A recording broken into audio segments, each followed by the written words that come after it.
Hello, hi everybody. This is Tiggy Maximus with Tiggy Maximus Talks on YouTube, episode 104. Thank you guys for listening to all these episodes. If you have most of them, some of the episodes, or maybe just one, thank you guys. Can't believe it's been 104 episodes now. If you haven't already, like and subscribe on the Spotify podcast, Tiggy Maximus Talks. Also, like and subscribe any of these episodes on YouTube, Tiggy Maximus Talks. And if you have a chance, there's a link on my Spotify episode where you can make a small donation towards the podcast, and anything is appreciated. Thank you guys. I'll just talk about comedy shows for this episode mainly, and I've been to quite a bit this week on, what was it, Wednesday, Tuesday, Thursday, Friday, Saturday, Sunday. And I'm probably going to go to a few more this week. Probably Wednesday, probably something on Thursday, definitely Friday, and maybe something on Saturday. So a lot of comedy shows to go through. But I just want to talk about the comedy show I went to on Saturday. It was at the Good Bar. It's in Point Loma, and the show is hosted by Frankie V, who you guys might know is Frankie V from Channel 933 FM. He has a show with Gina the Latina, and he's also co-hosting with Bijan. So, great show. Got to bring my sister actually, and she had a good time. So Frankie V, he was actually the first one I saw there, and he recognized me right away, so that's great. And I got to talk to him for a little bit, introduce him to my sister, and he got to start off the show. So Frankie V is actually, I guess he's kind of new to the comedy scene, so I got to see him perform live, and it was pretty decent. I actually liked his stand-up. We talked about his wife and stuff, and tampons, and the difference between paying for an expensive, like, it's more expensive when you're like in a relationship versus when you're married or single. He talked about how much, buying a steak at the restaurant, a bottle of champagne, I guess, buying a new outfit. So I guess it's like a lot of stuff, especially for the women and for guys. Overall, I thought I liked the set, and I noticed that it wasn't getting a lot of laughs because it's hard to not notice there's a lot of bar chatter. There were people by the bar chatting up a storm, and I can hear it while I'm trying to listen to Frankie V, so that's kind of unfortunate. But I would say Frankie V, he was a 7.8 out of 10 for his comedy. Next person I think went up was Raul Zambrano.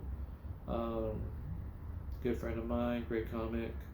He likes to talk about the the bathroom thing, and how there's motion sensors, and how when you poop for too long that the lights go out, and then it's scary or frustrating to try to do your business in the dark, and then somebody comes in and says, "Were you trying to go to the bathroom in the dark, you loser?"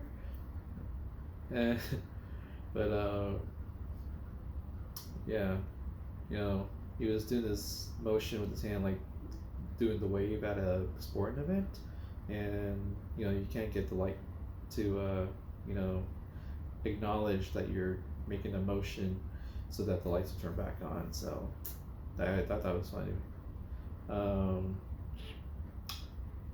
Other than that, I'll say Raul was probably 8.2 out of 10 for his comedy. I enjoyed it.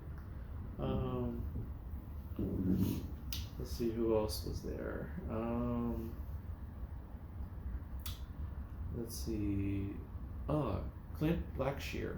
he actually works at the Good Bar, and he got to do his stand up, a full set, and he talked about growing up, whether he got beaten as a child or people making fun of his name because the name can be closely associated with a female body part, the clitoris, Clint, Clit.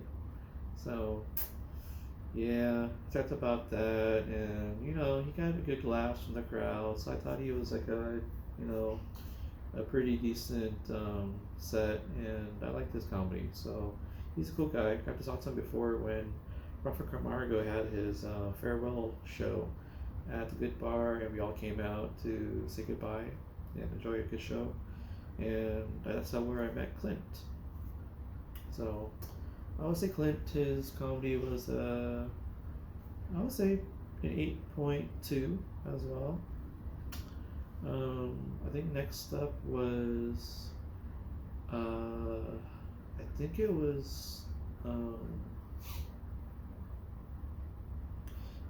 lady. She's new to the scene. Cheryl Mindy Sonstein. So she was kind of mellow for her set, and she got a lot of laughs. And I would say her set was an 8.3 out of 10. I think she is pretty good, and I actually got to talk to her after the show. And then I believe we had Bijan was next, the other host. I always love his joke about actually it's weird because when he first came up, Frankie had said like Bijan was a draft pick for the San Diego Chargers, and then Bijan replied, "Well, technically, I never played for them. I just happened to stumble on the stage when they announced my name for the draft pick, and I got hurt." So, I had to look into that actually to see if Bijan actually did play for the Chargers, for the San Diego Chargers actually. So, which, by the way, I need to look into the tickets for the Buffalo Bills versus Chargers up in LA, the SoFi Stadium. Let's see what else. Bijan, he had a big joke about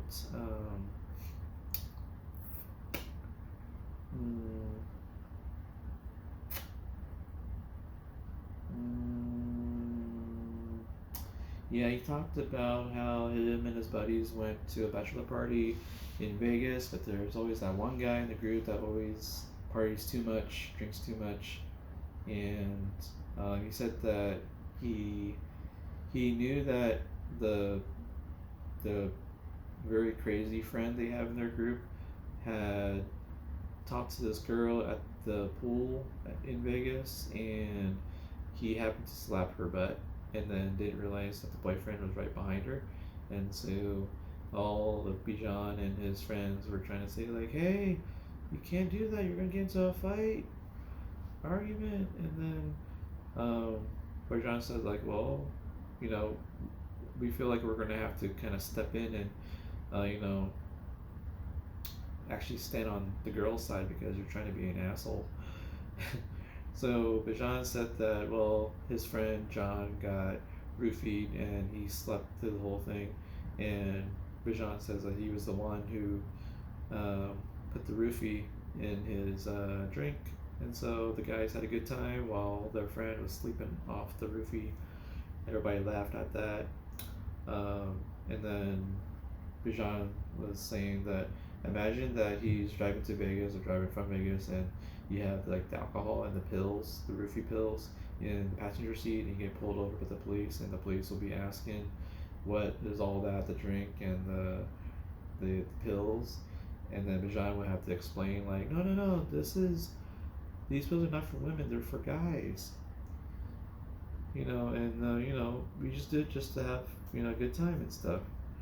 And then how it sounded like it's for guys, and I just want to have a good time, and that made everybody laugh because of how it sounds, and that the police officer would arrest him. for having all that and saying that. So Bijan, I would say he was an 8.5 out of 10. I enjoyed his set. Kind of cool talking to him. Um, and then I believe the next person that came up was, let's see. I guess it's your headliner. It was Steven Garza. First time seeing the guy. Guy was pretty funny. I think there was a joke he did where he did the motion for, like, I guess jerking off or masturbation, and his wife didn't know that was the gesture because one time he got cut off in traffic and the guy did the hand gesture of jerking off masturbation, but the wife says, "Oh, he's trying to say he's sorry," and then not Bijan, Steven Garza was basically saying, like, I didn't have the heart to correct her. So a lot of times, she's thinking this whole time that gesture is saying sorry, but it's not. So, and I think he had a bit where he talked about, like, if you think about it, 70 years ago, there was no such thing as forensics, and there had been some guy, the first person to ever collect DNA evidence. I don't know if it's like just purely DNA or just semen or something. And the guy had this bright idea that, like, he collected these specimens, and then had this bright idea that I have a bright idea. Why not we just collect all of them in, like, a big collection, and then maybe just you look at it and you kind of reminisce as to how you got it. So yeah, it just seems funny because technically you kind of have to know there's that backstory as to how the first thing happened for something. And if you think about how forensics started, somebody had to have this bright idea, right? And somebody, a guy had the idea, like, hey, I had this bright idea. We have all this stuff from a crime scene, and you don't know what to do with it, but let's just collect it. Oh, you know what? This actually might be some valuable information. Let's just hold on to it. And then just thinking, like, the first person ever to collect evidence like that will be just, like, has a whole stash at his house, just looking at each jar of DNA, like, oh, I remember this. So that was pretty funny. Overall, I thought Steven Garza was pretty funny. I thought that he was like an 8.9 out of 10. So I really enjoyed his set, and I talked to him for a little bit after the show. Got a picture. Oh, I forgot. Vince D'Amico was on the show. He performed right before Steven Garza. So as you may well know, Vince D'Amico, he was in a wheelchair, and I've seen him before actually at the Madhouse. Pretty funny guy. And I was worried that there was this lady in the front who actually sat next to my sister and me, and she kept talking to my sister. But Vince wanted to bring up that he was going to talk about religion, and the lady next to us was basically saying, you can't talk bad about God and stuff, and, like, Vince then said, like, wait, are you going to be talking during my set or the joke? And then they kept going back and forth, and then she was trying to apologize, and she was trying to stop talking, but then she kept replying back to him, and then that became kind of funny, but also kind of cringy, but still. She finally didn't say anything, and then he went on about his joke. I think there's a joke that he said where he can't take people's religion seriously because he doesn't take people seriously. And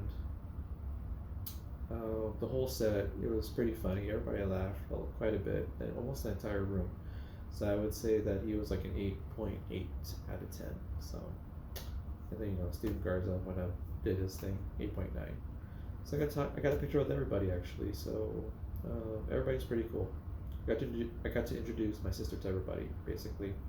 Oh, um, so my sister gets to see what I do at comedy shows, where I kind of get pictures of everybody before, I mean, after the show and during the show, and talk to them after, and then do my thing where I post pictures on my Instagram, Facebook, Twitter, and tag everybody and help promote all the comics. So that was a fun night at the Good Bar.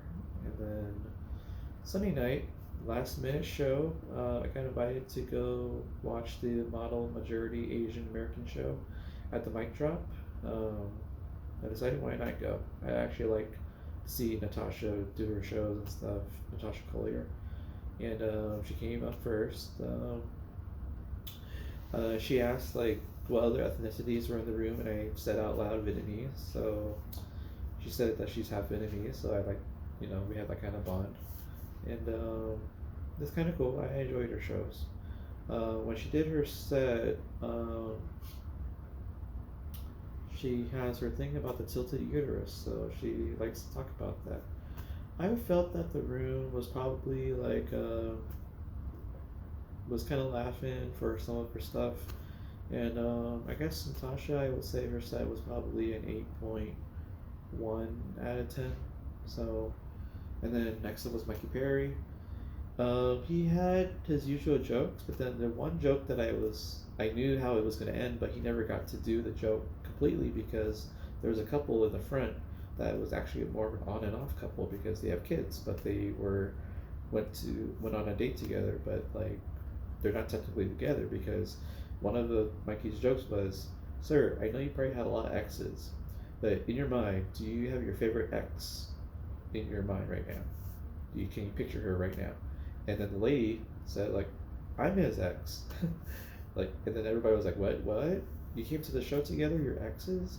And then we were very curious as to what the dynamic was. So the thing is, he never got to do that joke because it usually leads to the three-way with the favorite ex-girlfriend, help him be open-minded, doesn't like to be in a situation where he's put where he can't defend himself and be butt naked.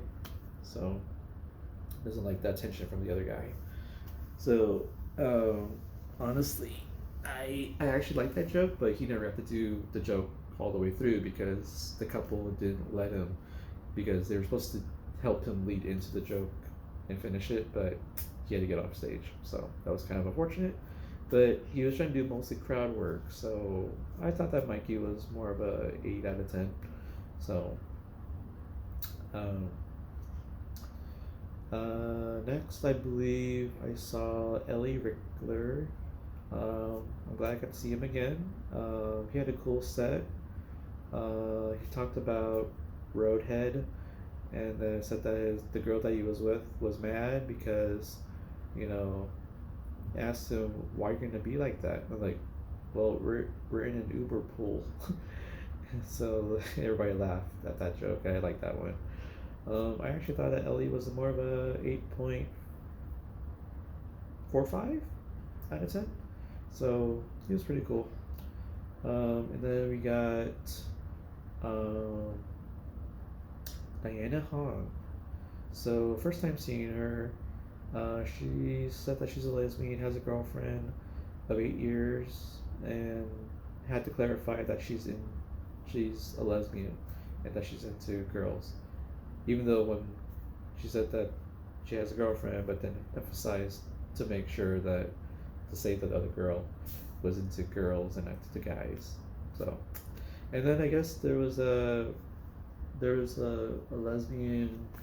Well, I can't say couple because it was later clarified that you had two friends who were lesbians, but they weren't seeing each other, and that there was a stigma that if two lesbian friends hang out together, they must be together, but they're not together. I'll tell you more later. Diana had a good set, first time seeing her, and she had a lot of good laughs, and I thought that she was about 8.4 out of 10, so I liked her set. And then we then brought up Milan Patel. First time seeing the guy coming from LA, and